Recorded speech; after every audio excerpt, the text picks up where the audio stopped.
In this video, I'll show you guys how to add YouTube TV to another TV in 2025. If your smart TV supports the YouTube TV app, you can download and install the app directly from the App Store on your TV. Open the App Store on your smart TV and search for YouTube TV.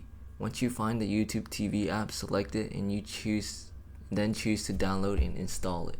After installation, launch the YouTube TV and sign in with your YouTube TV account credentials. You should now be able to access YouTube TV on your smart TV and stream live TV channels and on-demand content. If your TV is not a smart TV or does not have built-in support for YouTube TV, you can use a streaming device such as Roku, Amazon Fire TV, Chromecast, or Apple TV.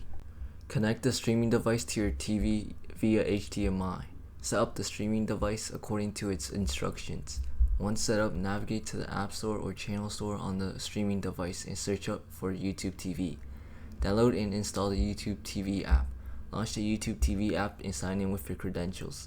You should now be able to access YouTube TV on your TV through the streaming device.